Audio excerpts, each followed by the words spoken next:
The wind howled across the white wasteland of Antarctica, carrying ice crystals that stung like tiny needles. Dr. Alex Martinez pulled his hood tighter and checked his equipment one more time. The readings on his scanner were unlike anything he had ever seen before. "This can't be right," he muttered into his radio. "Lisa, are you getting these same numbers?" Dr. Lisa Chang looked up from her own equipment, her breath forming small clouds in the freezing air. "I've checked 3 times, Alex. There's definitely something big down there. The electromagnetic readings are off the charts." Captain Jake Morrison stamped his feet to keep warm and scanned the horizon through his binoculars. "How deep do you think it is?" "Maybe 50 feet down," Lisa replied. "But the ice here is weird. It's older than it should be, and it's formed in layers that don't match normal patterns." Dr. Kevin Sullivan joined them, carrying his archaeological tools. "The ground-penetrating radar shows 2 large objects. One appears to be organic, the other is, well, I have no idea what it is." Alex had been leading expeditions for 15 years, but nothing had prepared him for this moment. The Antarctic ice had been melting in this region, revealing things that had been hidden for thousands of years. Most discoveries were simple: old rocks, maybe some ancient plant matter. But this was different. "Let's set up the thermal lance," Alex decided. "We need to see what's down there." The team worked for hours, melting through the ice with their equipment. The thermal lance sent superheated steam down into the ice, creating a tunnel they could follow. As they descended, the electromagnetic readings grew stronger. "Alex, look at this," Lisa called out. She was pointing her scanner at the ice walls around them. The ice is glowing, it was true. A faint blue light was coming from within the ice itself, pulsing slowly like a heartbeat. The deeper they went, the brighter it became. "I've never seen anything like this," Kevin said, his voice filled with wonder and fear. "This doesn't happen in nature." Jake kept his rifle ready, though he wasn't sure what good it would do against whatever was causing the light. "Maybe we should call for backup before we go any deeper." "We're scientists, not soldiers," Alex replied. "But stay alert." When they reached the bottom of their tunnel, Alex couldn't believe his eyes. The ice had formed a natural chamber around 2 objects. The first was clearly human-like, but bigger and more muscular than any modern human. It was perfectly preserved, as if it had been frozen yesterday instead of thousands of years ago. "My God," Kevin whispered. "It's a Neanderthal. But look at the size of it. And the bone structure is more advanced than any we've found before." The second object was impossible to describe. It looked like a machine, but it was made of some kind of crystal that shifted and changed as they watched. Sometimes it looked solid. Sometimes it seemed to flow like liquid. Blue energy pulsed through its surface in complex patterns. "That's not from Earth," Jake said, stating what they were all thinking. Lisa approached the machine carefully, her scanner beeping frantically. "It's still active.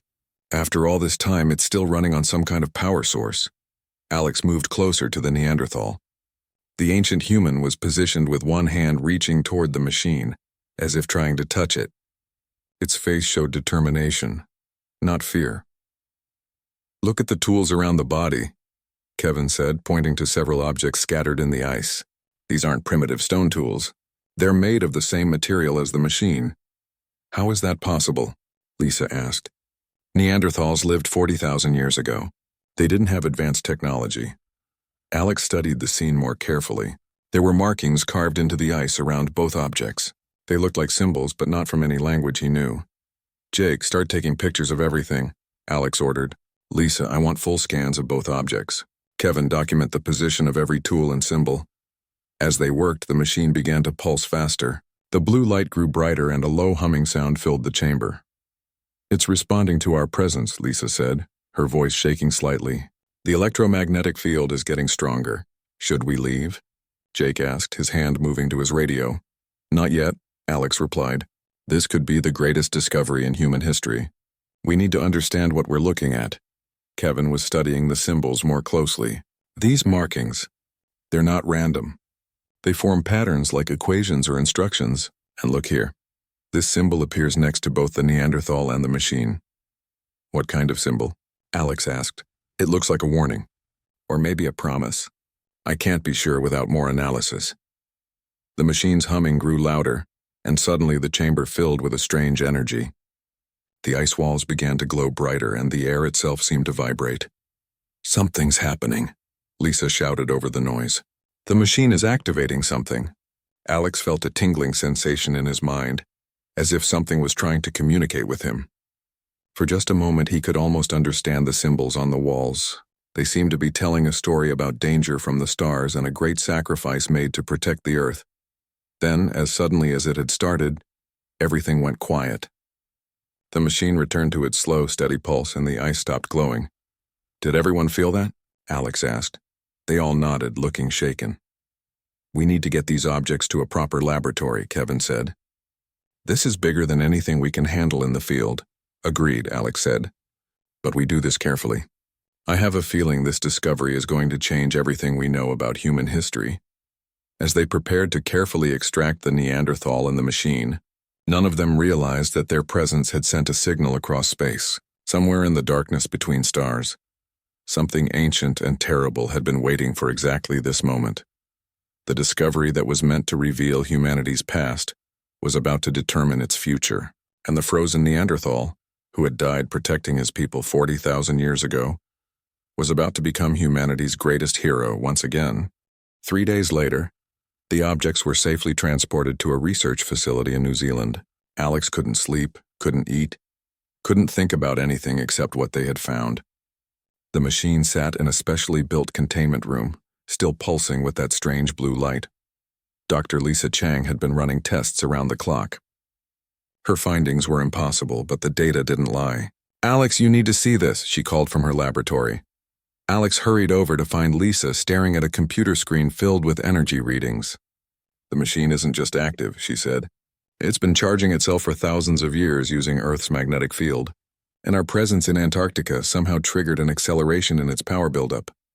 "What kind of acceleration?" Alex asked. "It's now operating at about 30% capacity, up from maybe 5% when we found it. At this rate, it'll reach full power in less than a week." In the next room, Dr. Kevin Sullivan was having his own shocking discoveries. The Neanderthal's body had been thawed carefully, and the DNA results were unlike anything in the scientific record. "Alex, come look at this," Kevin called out. "This individual lived about 40,000 years ago, but the genetic markers are extraordinary. The brain capacity was at least 20% larger than modern humans, and there are genetic changes that suggest rapid evolution." "What do you mean by rapid?" Alex asked. "I mean changes that should take thousands of years happened in just a few decades. This wasn't natural evolution. Something caused this Neanderthal's people to become incredibly intelligent very quickly." Captain Jake Morrison entered the lab with a troubled expression. "I just got off a secure call with my superiors. They're picking up similar electromagnetic signals at sites around the world. Ancient human settlement areas, caves in France, archaeological sites in Africa, ruins in Asia. It's like our discovery triggered something global." Alex felt a chill that had nothing to do with the air conditioning. "Show me the locations." Jake spread out a world map on the table. Red dots marked locations across every continent where early humans had lived. "Each site is showing the same electromagnetic signature we found in Antarctica. Whatever that machine is, it's not alone." Lisa joined them, carrying printouts of her latest scans. "There's something else. I've been analyzing the machine's structure, and it's not built using any known technology. The material seems to exist in multiple states at once, solid, liquid, and energy all at the same time." "That's impossible," Kevin said. "So is everything else about this discovery," Lisa replied. "But here's the really strange part. The machine has been sending signals into space. Very specific, very powerful signals aimed at a particular region of the galaxy." "Signals saying what?" Alex asked. "I don't know yet. But based on the power output and the direction, whatever it's trying to communicate with is very far away, and the signals have been getting stronger since we activated it." Alex studied the Neanderthal's body again. Even in death, the ancient human's face showed incredible determination. "Kevin, look at the positioning again. The way he's reaching for the machine." Kevin examined the body more carefully. "You're right. He wasn't trying to touch it. He was operating it. Look at his other hand. It's positioned exactly like someone working controls we can't see." "Controls for what?" Jake asked. Before anyone could answer, the machine in the containment room suddenly blazed with light. Alarms began sounding throughout the facility as energy readings spiked off the charts. "Everyone get back," Lisa shouted. But instead of exploding or causing damage, the machine projected something into the air above it. A three-dimensional image appeared, showing star patterns that slowly began to move and change. It's a star map, Kevin whispered in amazement. Alex stared at the projection. Not just any star map. Look at the central star, that's our sun. And that blue dot is Earth. The image showed Earth as it appeared 40,000 years ago, with different continents and ice coverage. But that wasn't the shocking part. Moving toward Earth from deep space was a massive collection of objects. Ships, Jake said quietly. Those are alien ships, hundreds of them. The projection zoomed in on Earth, showing locations that matched the sites where electromagnetic signals were now being detected. At each location, the map showed small defensive installations. The Neanderthals built a defense network, Lisa realized. They knew the aliens were coming. The star map continued its story, showing the alien fleet getting closer to Earth. Then, brilliant flashes of light erupted from the defensive installations. The alien ships began to disappear, destroyed by some kind of energy weapon. But the victory came at a cost. The energy required to power the weapons triggered massive climate changes on Earth. Ice sheets expanded, temperatures dropped, and the world entered an ice age. They saved Earth, Kevin said softly, but the ice age they caused drove their own species to near extinction. The projection flickered and changed, now showing the present day. Earth appeared as it was now, with modern cities and technology. But approaching from the same direction as the ancient fleet was another collection of ships. Larger ships, more advanced ships, they're coming back, Jake said. Alex felt his blood run cold. How long do we have? Lisa was frantically checking her instruments. Based on the projection and the signal timing, maybe 6 months, maybe less. The machine's projection shifted one more time, showing a close-up of Earth surrounded by a network of energy fields. The defensive installations were powering up again, but many of the connections were weak or broken. The network is damaged, Kevin realized. 40,000 years of dormancy has left gaps in the defense system. Can it be repaired? Alex asked. I don't know, Lisa replied, but I think that's why the machine activated when we found it. It's been waiting for humanity to evolve enough to understand and fix what the Neanderthals built. Jake was already reaching for his radio. I need to contact my superiors immediately. This is a global security issue. Wait, Alex said. Before we bring in the military, we need to understand more. That Neanderthal died operating this machine. He sacrificed himself to save our species. We owe it to him to get this right. The machine's projection faded, leaving them in the quiet laboratory with the preserved body of humanity's first defender. Alex looked at the ancient face and made a silent promise. Whatever it took, they would honor his sacrifice and protect the world he had died to save. But first, they had to figure out how to repair a 40,000-year-old alien defense system before Earth's enemies returned to finish what they had started. Alex couldn't stop staring at the machine. For 2 days he had been trying to understand how it worked, but every scan revealed more mysteries.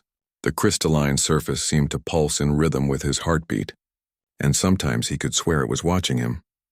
Alex, you should get some rest, Lisa said, finding him in the containment room at 3 a.m. You've been here for 18 hours straight. I can't shake the feeling that time is running out, Alex replied. Every day we don't understand this thing is a day closer to those ships arriving. Kevin appeared in the doorway, carrying a cup of coffee and looking exhausted. I've been studying the symbols we found in the ice. I think they're not just decorative. They're instructions. Instructions for what? Lisa asked. For operating the machine. Look at this. Kevin showed them his notebook filled with sketches of the symbols.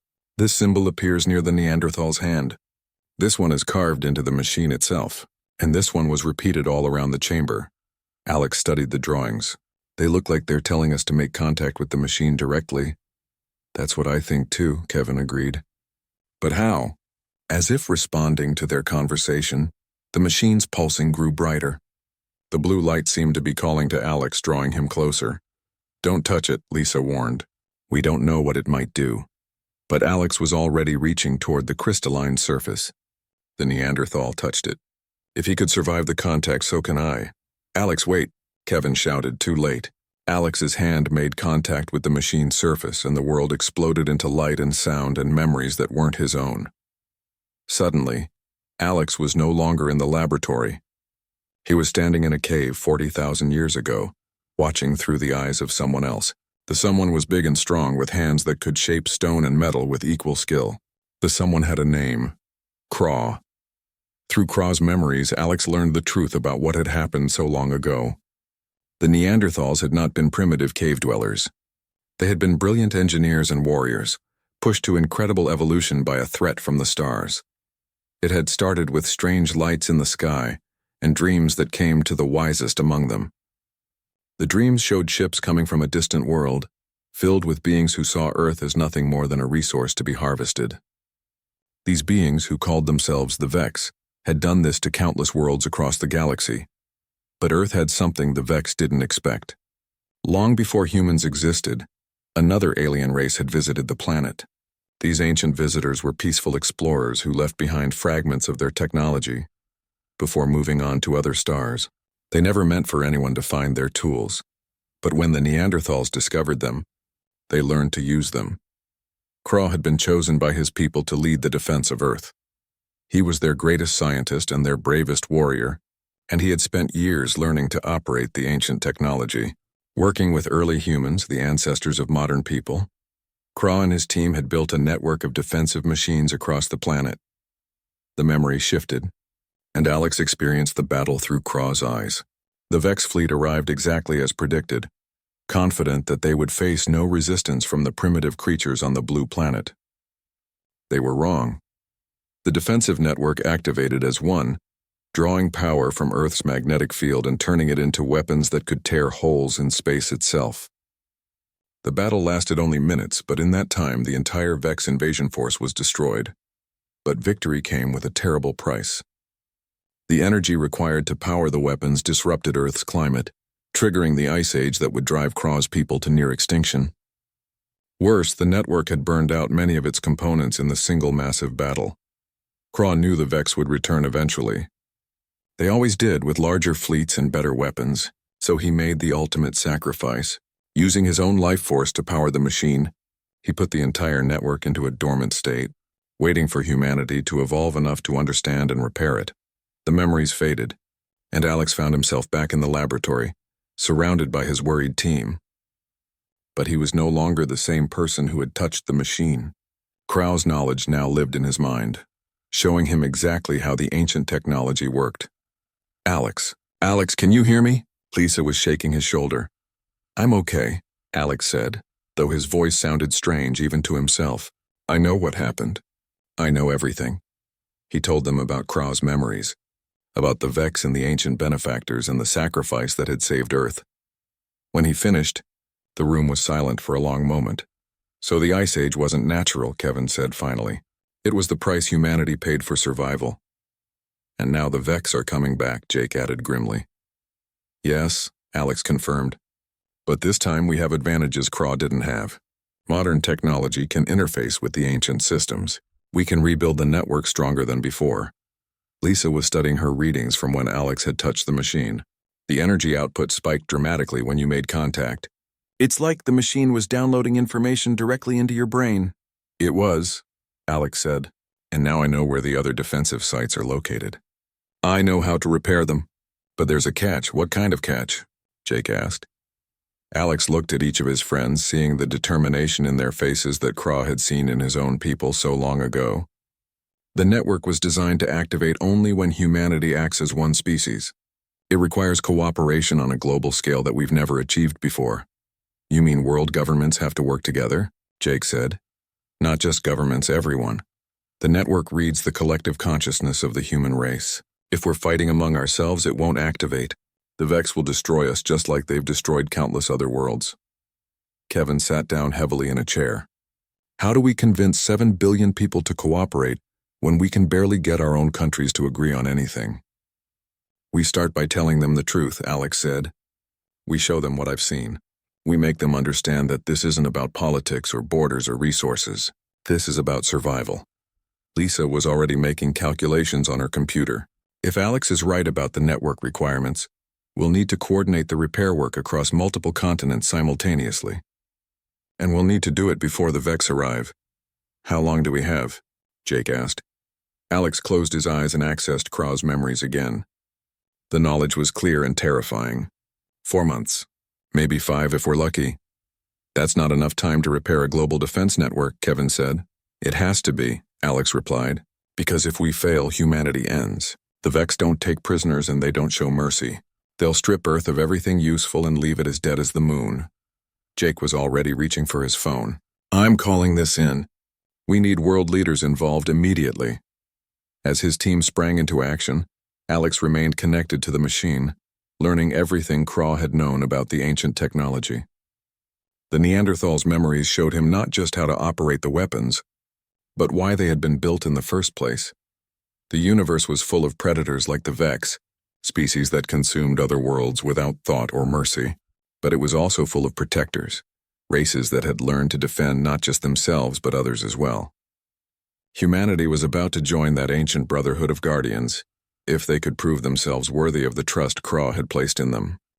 The emergency meeting of the United Nations Security Council was unlike anything in history. World leaders sat around the table while Alex stood before them, still connected to Craw's ancient memories, explaining humanity's greatest threat. You're asking us to believe that our ancestors fought aliens 40,000 years ago, said the Russian representative, skepticism clear in her voice. I'm not asking you to believe anything, Alex replied calmly.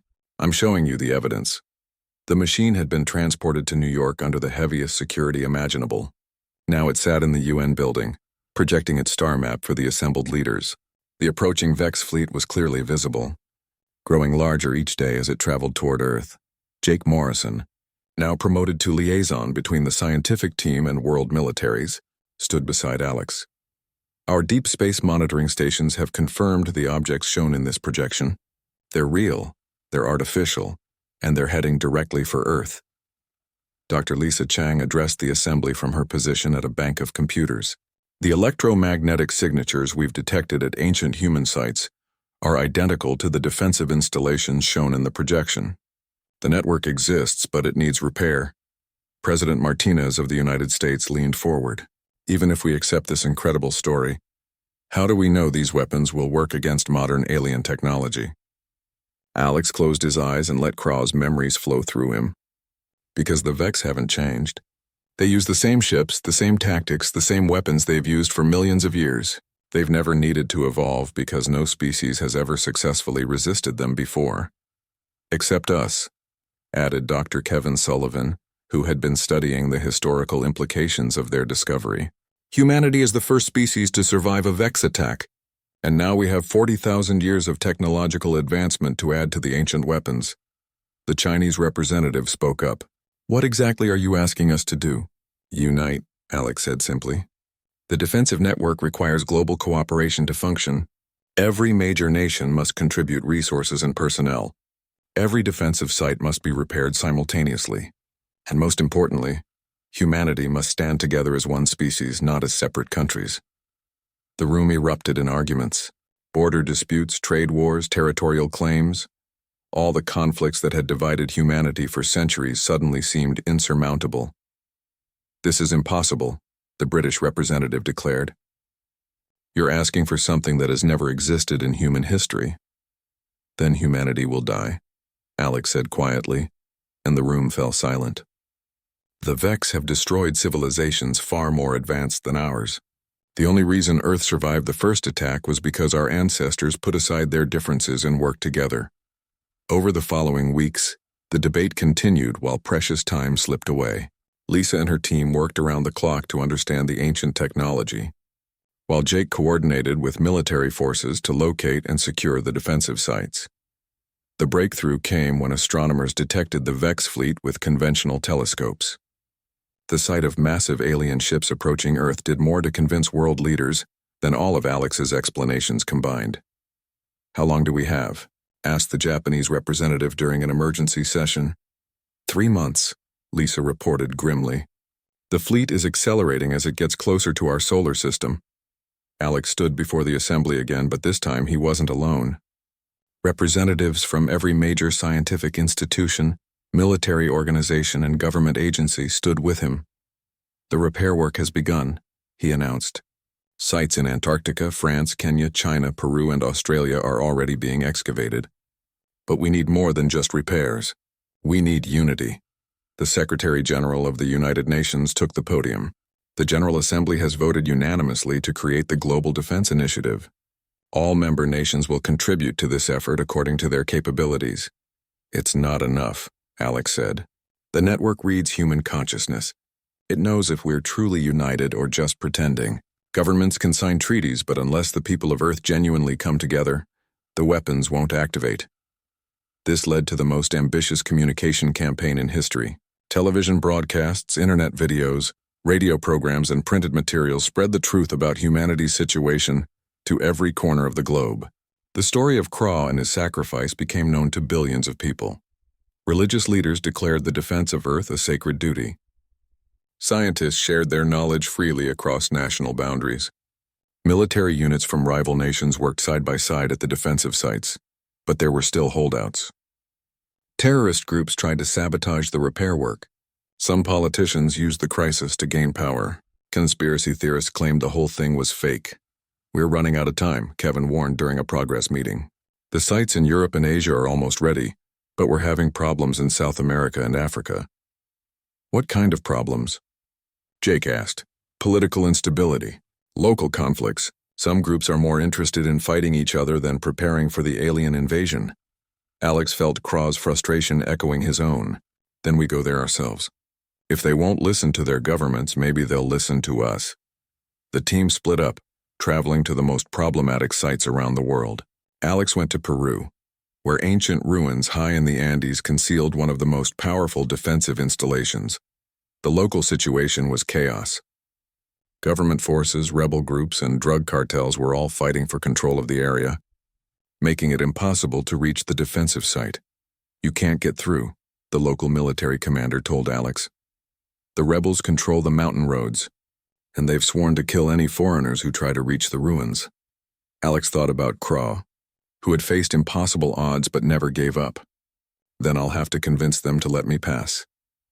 Using local contacts and his growing reputation as the man who could speak with the ancient machine, Alex arranged a meeting with the rebel leaders. It was dangerous.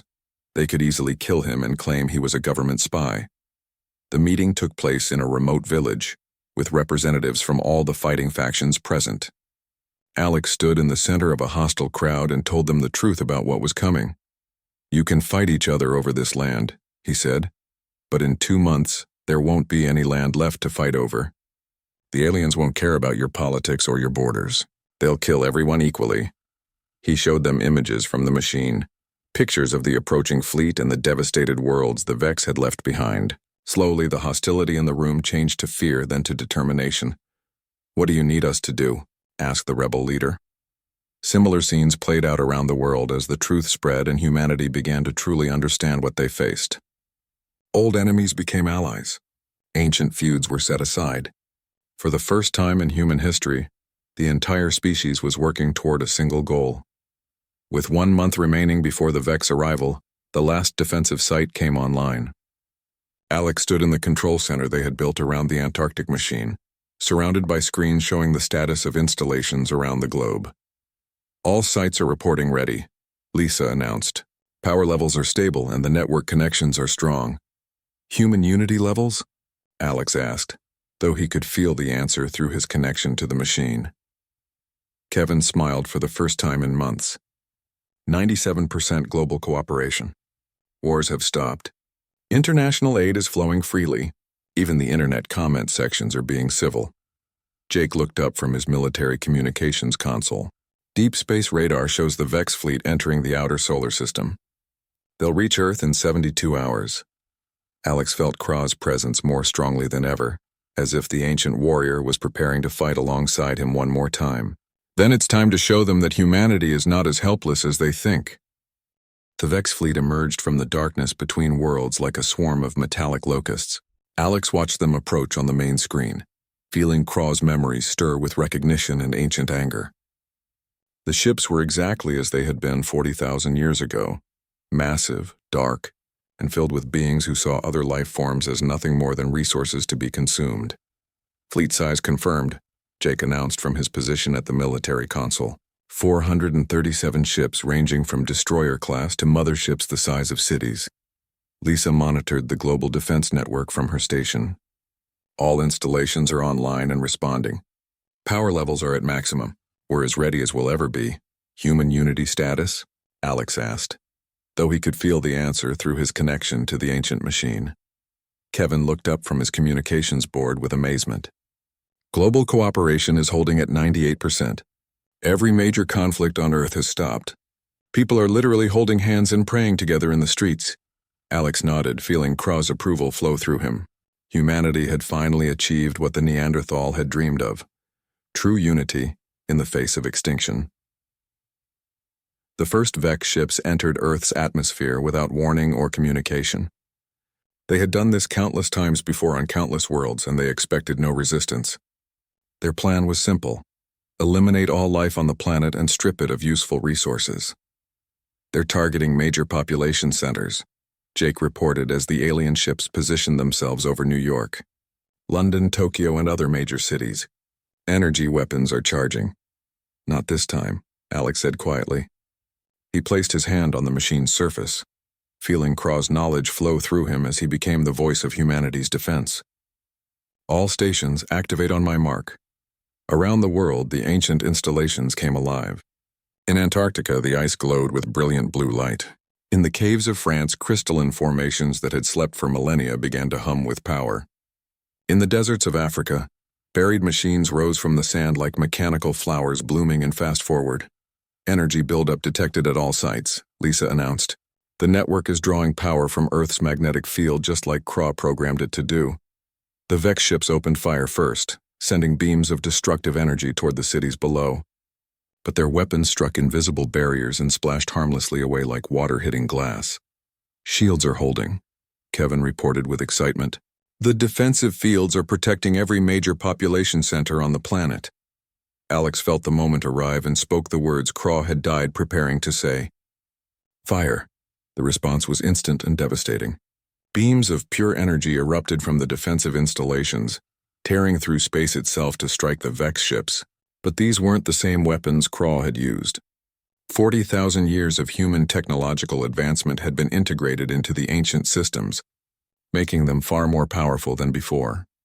The first wave of Vex destroyers simply vanished, torn apart by forces that turned their own matter against them. The larger ships tried to retreat, but the defensive network anticipated their movements, cutting off escape routes with walls of energy that could slice through dimensions. My God, Jake whispered. We're not just defeating them, we're annihilating them. But the Vex had learned from their previous defeat. Their largest mothership began broadcasting a signal that Alex recognized from Kraw's memories, a call for reinforcements. They're summoning more fleets, Alex warned. This was just the advance force. Lisa checked her readings. The network can handle multiple waves, but each battle will drain more power from Earth's magnetic field. Too many fights could damage the planet's core. Alex felt Kraw's wisdom guiding him toward a different solution. The ancient Neanderthal had thought defensively, trying to protect one world. But humanity could think bigger. Target their home system, Alex commanded, accessing knowledge from the machine that Kraw had never dared to use. End this threat permanently. The network's focus shifted, drawing power not just from Earth but from the magnetic fields of other planets in the solar system. Jupiter, Saturn, and the other gas giants became unwilling contributors to humanity's greatest weapon. A beam of energy erupted from Earth that was visible from space, crossing the galaxy in seconds to strike the Vex homeworld 300 light-years away. The beam didn't just destroy the planet, it unraveled the very space around it, creating a zone of impossibility that would prevent any Vex survivors from ever rebuilding. Fleet confirmed destroyed, Jake reported as the last alien ship disintegrated. No survivors detected, but Alex wasn't finished. Through the machine, he could sense other species across the galaxy that were currently under attack by different Vex fleets. Kraw's people had only been able to save Earth, but humanity could save everyone. Extend the network, Alex ordered. Protect all threatened worlds. The defensive installations transformed, becoming transmitters that sent protective energy fields across interstellar space. Worlds that had been fighting hopeless battles against Vex invasions suddenly found themselves shielded by Earth's weapons.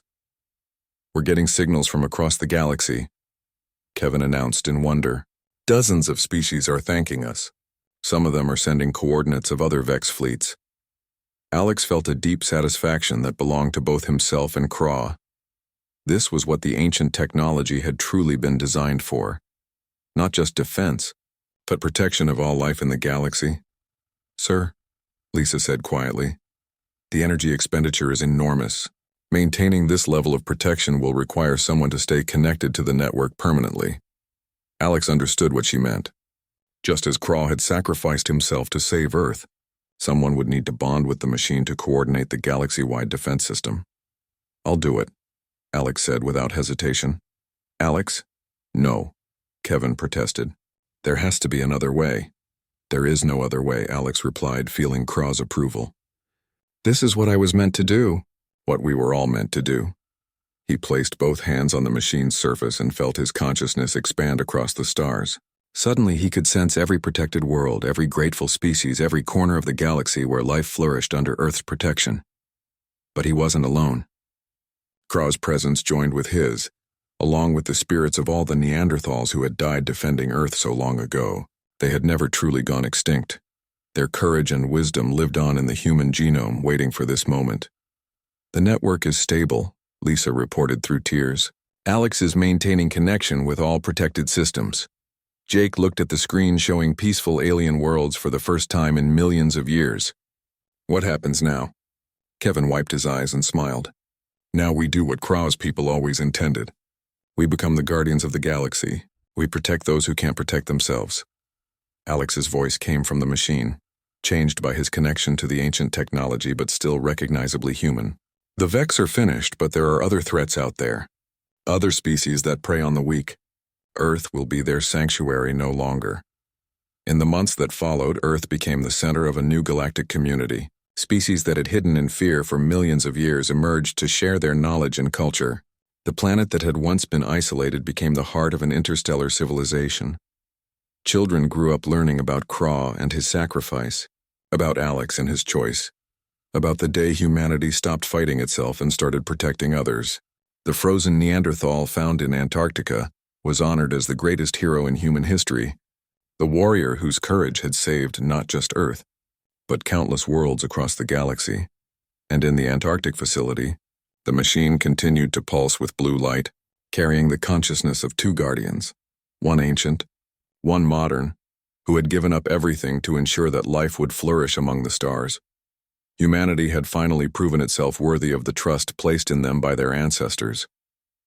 The species that had once fought over resources and territory had become the protectors of all life in the galaxy, carrying on a legacy that began with a single Neanderthal's refusal to surrender. In the face of impossible odds, the universe was a safer place because heroes like Craw and Alex had been willing to sacrifice everything for those who would come after them. And somewhere in the network's vast consciousness, both guardians smiled, knowing that their species had finally fulfilled its greatest destiny.